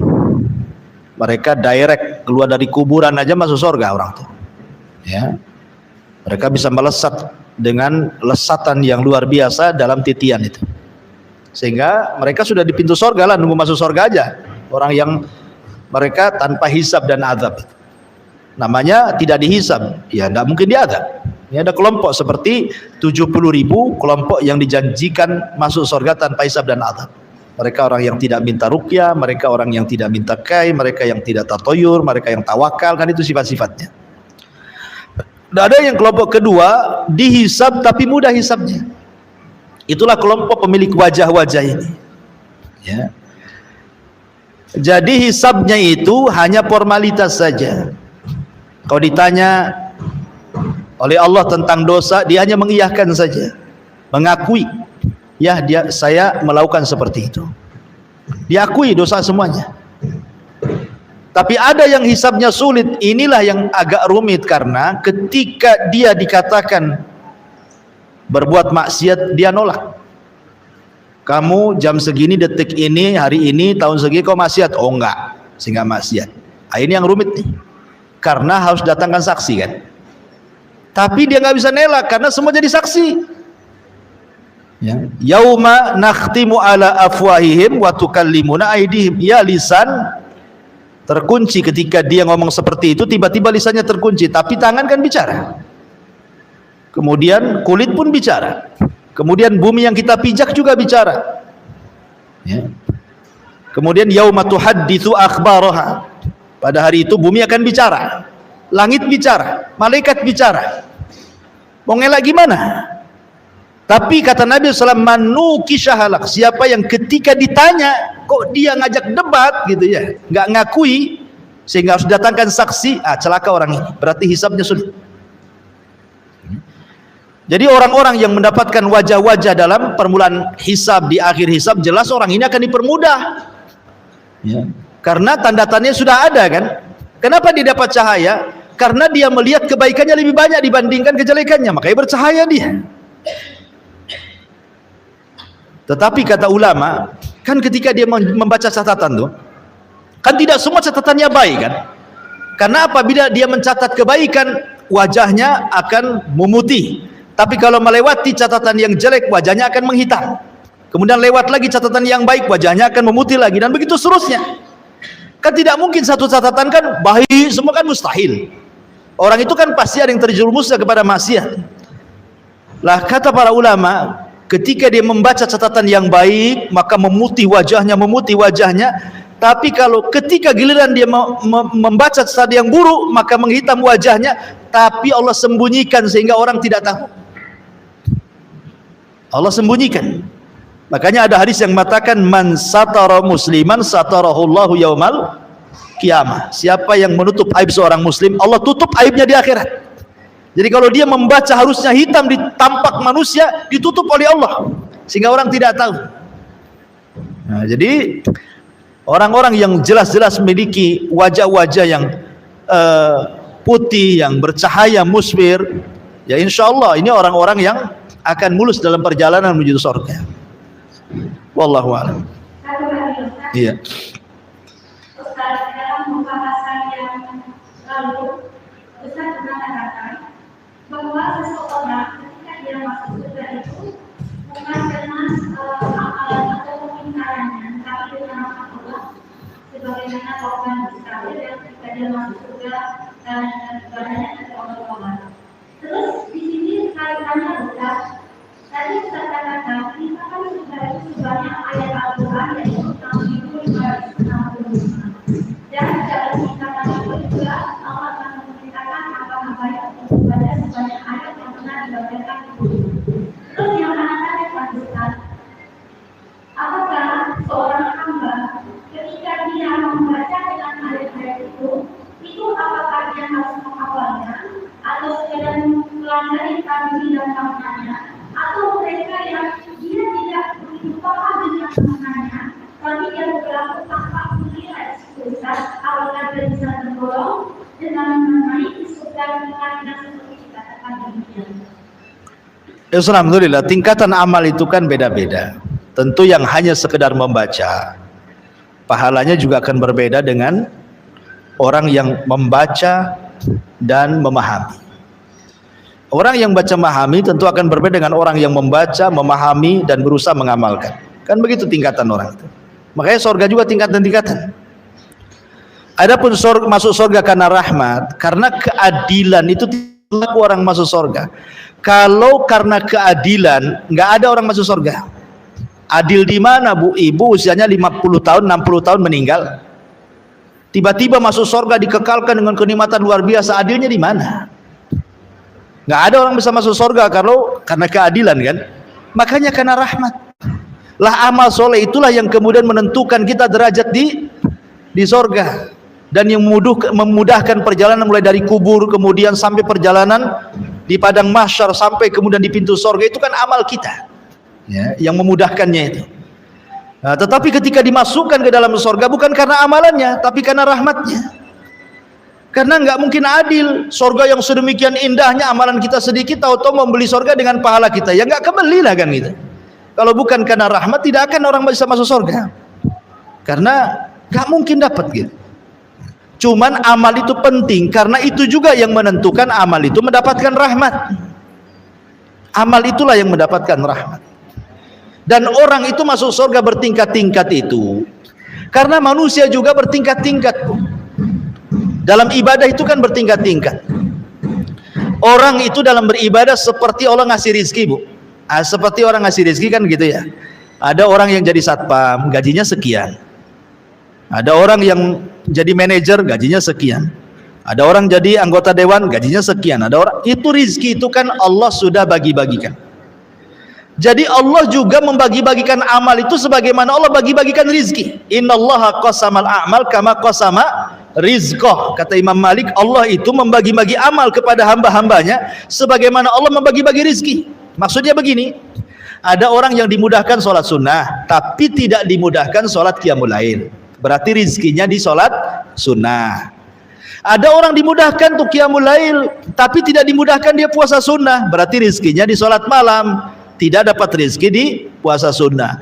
Ada yang di puasa sunnah dia mudahkan dan begitu seterusnya. Makanya dari sini tidak boleh mencela amalan orang lain ya. Ada seseorang mencela Imam Malik, namanya Abdul Aziz ibnu siapa namanya, lupa, pokoknya namanya Abdullah ibn Abdul Aziz ibn Al-Ghumari kalau nggak salah. Dia seorang ahli ibadah. Sholatnya luar biasa, puasanya luar biasa, bacaan Qurannya luar biasa. Sementara Imam Malik itu tidak dikenal ibadahnya, tapi dikenal hadisnya. Dia sudah mengajar hadis, ya kan? Tapi ibadah sunnahnya kurang. Imam Malik itu disurati sama orang ini agar Imam Malik itu berubah. Kau kan seorang ulama, ya. Bagusnya kau giatkanlah ibadahmu, sholat malammu, sholat puasa sunnahmu, baca Quran, macam-macam dinasihati. Imam Malik akhirnya membantah, ngirim surat balik. Nah, salah satu bantahannya kalimat tadi itu. bahwa Allah itu membagi amal sebagaimana Allah membagi rizki. Boleh jadi orang digiatkan di sholat malam, dia tidak digiatkan di puasa sunnah. Barangkali orang giat puasa sunnah tidak digiatkan dibaca Quran, kan begitu. Masing-masing itu orang punya kelebihan. Tetapi kata Imam Malik, walaupun demikian aku tidak pernah merendahkan diri. Dan ingat bahwa para pendakwah itu, orang yang mempelajari ilmu dan mengajarkannya, jauh lebih mulia dibandingkan ahli ibadah. Kata Imam Malik kan jawabannya tuh. Ya. Makanya penting orang itu untuk tidak saling mencela. Karena ada seorang murid yang kurang ajar sama ustadznya kan, kadang-kadang kan. Dia sudah diberikan ilmu banyak sama ustadz. Tapi mungkin ustadz ini mungkin nampaknya jarang sholat sunnah. Muridnya pula sholat sunnahnya rajin gitu ya. Mungkin ustadznya hari puasa Senin Kamis kalau ngajar kok minum, berarti tidak puasa sunnah dia. Sementara muridnya puasa sunnah terus. Ya. Dicela ustadznya. Kok ustadz kalah dengan saya? Harusnya ustadz gak kayak gitulah kan gitu. Ini sama kasusnya orang ini dengan Imam Malik kan. Tapi Imam Malik membantah, walaupun demikian ingat, pelajar ahli ilmu dan mengajarkan ilmu jauh lebih hebat dibandingkan kalian yang ahli ibadah, kata Imam Malik. Ya. Sebab yang ahli ibadah itu ya manfaatnya untuk dirinya saja, sementara ahli ilmu siapa bisa berdakwah kan, manfaat untuk dia dan orang lain, gitu maksudnya kan. Nah, maka dari sini jangan saling mencela, apalagi kemudian menghina ustadznya pula gara-gara masalah sedikit dicela ustadznya. Ya gimana ceritanya? Hargai kan gitu. Ulama lebih hebat dibandingkan ahli ibadah. Kadang-kadang muridnya ini baru mungkin sebulan dia rajin ibadah gitu. Baru sebulan, 2 bulan, 3 bulan, atau setahun mungkin rajin ibadah. Tengok ustadznya kurang, sholat sunnahnya kurang. Ustadz apa ini katanya? Padahal dia ngaji sama dia gitu ya. Dihinakannya pula ustadz. Siapa kita dengan ustadz itu gitu maksudnya. Kembali bahwa itu ada tingkatan-tingkatan semuanya. Dan baca Quran juga sama. Ada yang memang diberikan rezeki dia hanya bisa membaca saja, ya dapat pahala di situ. Ada yang diberikan rezeki mampu menghafal tafsirnya. Ada yang diberikan bisa mengamalkannya. Ya, tingkatan-tingkatan lah pahalanya. Wallahu a'lam. Iya.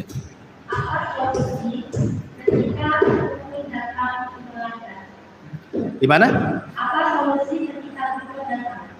Ketika oh futur, saya kira tutul kan gitu. Tutul macan lah, macan tutul. Ya futur itu, ya saya minta maaf karena ada sedikit gangguan telinga. Jadi sekarang kalau ibu ngomong itu kayak jauh. Ya, jadi saya kadang-kadang kalau ibu nggak keras, saya nggak dengar. Baru sudah diperiksa rupanya gendangnya ada kebocoran katanya. Jadi sekarang lagi pengobatan. Jadi sekarang kalau orang ngomong itu kalau nggak keras kayak 1 kilo gitu. Jadi harus betul-betul ya, sama yang kiri ini agak normal. Jadi saya minta maaf ya. Jadi masalah futur itu setiap manusia pasti mengalaminya. Rasul mengatakan likulli surratin fatra. Setiap semangat itu di sela-selanya pasti ada futurnya. Tidak mungkin orang itu selamanya semangat itu mustahil. Ya, kalau tidak ada masalah, semangat dia. Kalau ada masalah, futur dia. Ngaji terus, rupanya banyak masa di luar, akhirnya jarang ngaji. Artinya bahwa itu fitrah manusia, kadang semangat, kadang futur. Tapi kata Rasulullah, wa man kanat fatratuhu ila sunnah faqad ihtada. Siapa yang ketika futurnya dia berusaha untuk mengikuti sunnah Nabi, maka dia dapat hidayah. Tetapi kalau tidak demikian, halak dia hancur. Jangan diikuti futur itu. Makanya kenapa Rasul mengatakan beribadahlah sedikit tetapi terus menerus. Khairul a'mal adwamuha wa in qalla. Sebaik-baik amal itu sedikit tapi terus menerus. Supaya apa? Karena Allah itu tidak pernah bosan disembah. Kalian yang bosan. Jangan sampai dengan kita rajinnya akhirnya bosan pula kita nyembah Allah. Itu maksudnya ya. Jangan sampai kemudian lantaran kita giat kecapean akhirnya bosan. Allah tidak bosan disembah, kita yang bosan menyembah. Makanya supaya Allah tidak bosan kita sembah, yang penting itu continue-nya ya. Walaupun sedikit. Jangan rajin, tahu-tahu pamannya 1 minggu nih diborong semua, sholat sunnahnya, puasa sunnahnya, baca Qur'annya. Tahu-tahu minggu depan kelelahan, sakit, kemudian libur 1 bulan. Ya kan, nggak imbang, rajinnya seminggu, liburnya sebulan. Ya kan? Makanya kan sedikit tetapi continue supaya seseorang itu tidak terbosani dengan ibadah. Ya kan? Tapi ini pertanyaan, Assalamualaikum Ustaz, apa makna barang siapa membaca surah Al-Kahfi akan disirami cahaya antara dia dan Ka'bah? Makna akan disinari cahaya pada 2 Jumat. Ya wallahu alam. Hadis ini bicara tentang keutamaan membaca surah Al-Kahfi. Dalam surah Al-Kahfi itu ada 4 kisah yang semuanya bisa melawan fitnah Dajjal. Pertama kisah Ashabul Kahfi, kemudian kisah pemilik 2 kebun, kemudian kisah Nabi Musa dan Khidir, kemudian kisah Dzulqarnain. Ini bicara tentang 4 fitnah. 1 fitnah ilmu, fitnah harta, fitnah kekuasaan, dan juga fitnah agama. Ya, ini 4 fitnah kan. Orang terfitnah dengan, semua manusia terfitnah dengan 4 perkara ini. Mungkin dengan harta, akhirnya harta itu membuat dia jahat, ya kan? Atau kekuasaan, makanya terkadang orang berkuasa jadi zalim. Atau dengan agama, dia salah mempelajari agama jadi sesat dan menyesatkan orang. Atau ilmu, merasa bangga, sombong dan begitu seterusnya kan. Makanya Allah sebutkan, maka di antara kemudian keutamaan surah Al-Kahfi kalau kita paham itu membawa cahaya, sehingga dia bisa menerangi dari fitnah, terhindar dari fitnah-fitnah itu. Dengan cahaya itu terterangilah dia dari segala fitnah-fitnah itu, sehingga dia bisa berjalan dan bisa melalui fitnah-fitnah itu. Wallahu a'lam. Ya, saya kira cukup ya. Subhanakallahumma bihamdika asyhadu an la ilaha illa anta astaghfiruka wa atubu ilaik. Allahu ta'ala. Assalamualaikum warahmatullahi